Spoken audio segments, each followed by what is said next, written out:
그리고 이런 현상들은 동서양 언론사들의 기사들을 비교해봐도 확실하게 파악할 수 있는 내용들이죠. 생각의 지도에서도 소개가 된 내용입니다. 해고를 당한 미국인 우편 배달부가 자신이 일하던 우체국에 들어와서 상사와 동료 고객들을 총으로 쏴서 살해하고 스스로도 목숨을 끊은 사건이 있었습니다. 심리학자 마이클 모리스는 미국의 기사는 범인의 개인적인 특징에만 초점을 맞추고 있음에 주목했죠. 예를 들면 무술에 지나치게 빠져 있었다든지 급한 성격이었다든지 범인의 지극히 개인적인 면에 치중해서 부각을 한다는 거예요. 그런데 이 사건을 중국 신문에서는 어떻게 다뤘을까요? 그 범인이 최근에 해고를 당했다. 상사가 굉장히 고압적이었다. 이렇게 범인의 생활 환경에 초점을 맞춰서 이 사건의 원인을 분석해 놓았다는 거죠. 그래서 마이클 모리스는 동료 대학원생인 중국 출신의 펑카이핑과 함께 연구를 더 확장해서 동서양 문화권의 학생들에게 이 사건에 대해 여러 가지 상황 요인들을 제시하고 이 요인들이 달랐다면 살인 사건이 발생하지 않았을까 아니면 그래도 발생했을까를 물어봤습니다. 중국 학생들은요, 상황이 달랐더라면 그 살인 사건은 발생하지 않았을 거라고 반응을 보였습니다.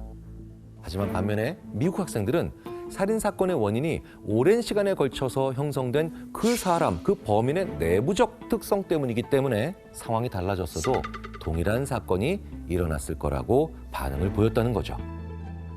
우리나라 기사에도 이런 비슷한 경향을 볼 수 있습니다. 기차나 전철이 탈선된 사고를 예로 들어볼게요. 기사를 읽다가 맨 마지막쯤에 이런 내용들이 보통 적혀 있죠. 얼마나 지연되는지, 그리고 이 사고로 그 주변에 있는 시민들이 얼마나 큰 불편을 겪었는지가 어떻게 보면 친절할 정도로 쓰여 있죠. 반면 미국의 기사는 어땠을까요?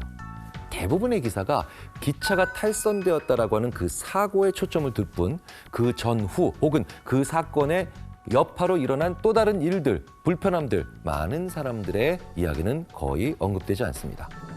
이렇게 상황 환경을 더 중요하게 여기는 동양과 성격 특질을 더 중요하게 여기는 서양의 차이가 뚜렷이 보이는 예라고 할 수 있습니다. 서양인들은 과거를 기억할 때 자신을 주인공으로 해서 회상하지만 동양인에게는 그런 경향이 약하게 발견된다. 언어를 연구하는 심리학자들은 영어를 이렇게 얘기합니다. 영어는 have language다. have를 참 많이 쓴다는 거예요. 나 돈 있어. 이거를 I have money라고 하죠.